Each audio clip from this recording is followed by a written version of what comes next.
नमस्कार, NMF news पर आप सभी का बहुत स्वागत। मैं हूं आपके साथ अभिषेक पुडीर। पहले डोनाल्ड ट्रंप ने टैरिफ खेला, दुनिया भर के तमाम देशों पर टैरिफ लगाने की बात कही कि वो रेसिप्रोकल टैक्स लगाएंगे। जो देश उनके ऊपर जितना टैक्स लगाता है उतना ही वो टैक्स लगाएंगे। भारत के लिए टैरिफ किंग जैसे शब्द का इस्तेमाल कर चुके, क्योंकि भारत लगभग 100% टैक्स अमेरिका के सामानों पर लगाता है, वहीं अमेरिका उतना टैक्स नहीं लगाता। इसके बाद प्रधानमंत्री मोदी भी गए, उसके बाद एलन मस्क की भी एंट्री हिंदुस्तान में हुई, भर्तियां शुरू की उसने टेस्ला के लिए। लेकिन अब डोनाल्ड ट्रंप की तरफ से एक और बड़ा कदम उठाया गया है भारत की 4 तेल से जुड़ी कंपनियों को लेकर। जो कंपनियां शिप का काम करती थी या फिर ईरान से जो तेल आयात होता था हिंदुस्तान में, उससे जुड़ी जो 4 कंपनियां थी, 2 गुरुग्राम की कंपनियां हैं, 2 नोएडा की कंपनियां हैं, उन पर अमेरिका ने बैन लगा दिया है। अमेरिका का कहना है कि जो तेल बेचकर ईरान पैसा कमाता है उससे वो आतंकवाद को पालने पोसने का काम करता है, आतंकवाद को पोसता है। अगर आपको याद हो तो हमास और इजराइल का जब युद्ध चल रहा था तो तमाम बार ये बात कही गई कि जो पोषित करने वाला देश है हमास को, वो ईरान ही है। जो हिजबुल्लाह को पैसे दे रहा है, फंड्स दे रहा है, मजबूती दे रहा है, वो भी ईरान है। या फिर लेबनान में बैठे हूतियों की बात हो, जितने भी आतंकवादी संगठन चलते हैं सब ईरान से फंडेड होते हैं। और ईरान और अमेरिका की जो लड़ाई है वो पुरानी चलती हुई आई है।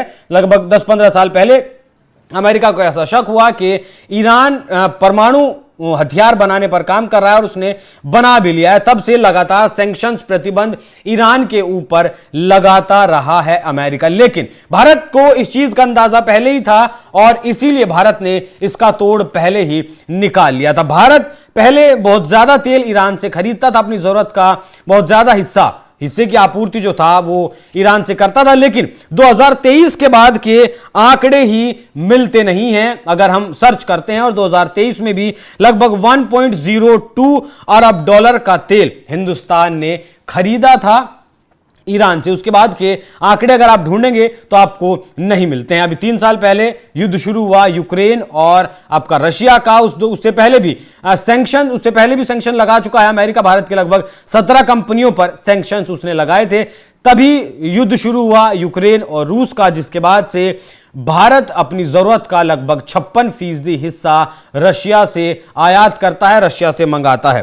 तो जयशंकर साहब कहें या फिर विदेश नीति जो भारत की है, उसने पहले ही ईरान से जो तेल आता था उसका तोड़ पहले ही निकाल लिया था। इसीलिए हमने इस बात को कहा है कि अगर अप्रैल और सितंबर के बीच की बात करें तो लगभग 23 अरब डॉलर का तेल आयात किया है भारत ने रूस से। 2024 में अगर बात करें तो लगभग 2 मिलियन बैरल प्रतिदिन रूस से तेल मंगाया है। 1.97 बिलियन तेल मंगाया है भारत ने। 17 देशों को ईरान तेल बेचता है ऐसा उसका कहना है, लेकिन लिस्ट उसने अब तक नहीं दी है।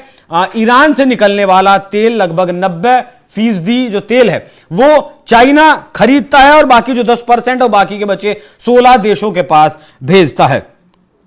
भारत के साथ भी बहुत सारे मुद्दे हैं। 12% तेल लगभग खरीदा गया 7 अरब डॉलर का 2018 में, लेकिन उसके बाद 2023 आते आते यह आंकड़ा पहुंच जाता है 1.02 अरब डॉलर। तो मतलब मोटा मोटी लगभग 600% की इसमें कमी आई है। तो अब भारत की जो कंपनियों पर ट्रंप ने ये प्रतिबंध लगाया, उसका सीधा कारण यही है कि ईरान ज्यादा कमाई ना करे, ईरान के ऊपर कैसे भी करके ईरान का जो कमाई है उसे रोक दिया जाए, जिससे वो हमास, हिजबुल्लाह या फिर हूती जो बैठे हैं उन्हें ना दे सके, फंडिंग ना कर सके। ईरान और इजराइल के बीच भी जंग जैसे हालात एक बार बने थे। ईरान ने जब हमला किया था 181 बैलिस्टिक मिसाइलों के साथ इजराइल पर, जिसके बाद इजराइल ने भी जवाब दिया।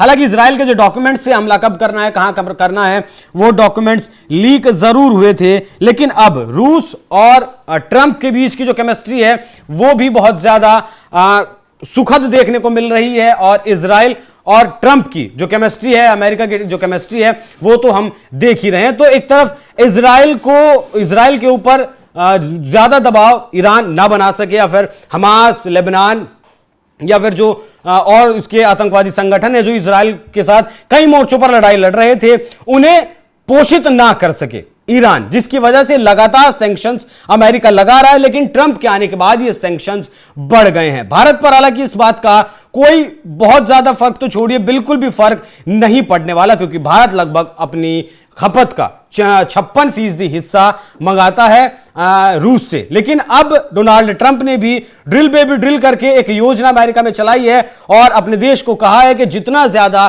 तेल आप निकाल सकते हैं आप निकालिए, और आने वाले वक्त में जब अमेरिका के कच्चे तेल का उत्पादन ज्यादा होगा, उसके बाद भारत भी और ज्यादा तेल अमेरिका से खरीदेगा। इस बात की भी उम्मीदें ज्यादा हैं, क्योंकि भारत लगभग अब 44% के सरप्लस में रहता है।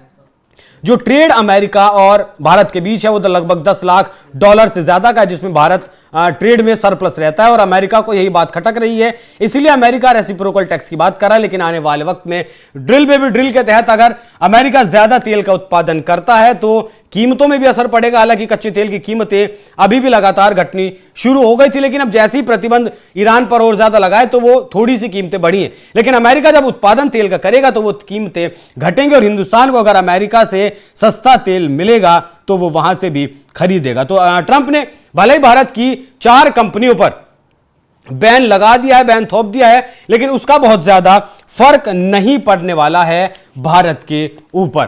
तो ट्रंप भले ही कुछ भी कर लें, लेकिन भारत के पास जवाब वो पहले ही दे चुके हैं, और अब तो कोई जवाब देने की जरूरत बहुत ज्यादा नहीं है। बाकी ट्रंप के इस बयान पर क्या है आपकी राय, कमेंट कर हमें जरूर बताएं। धन्यवाद।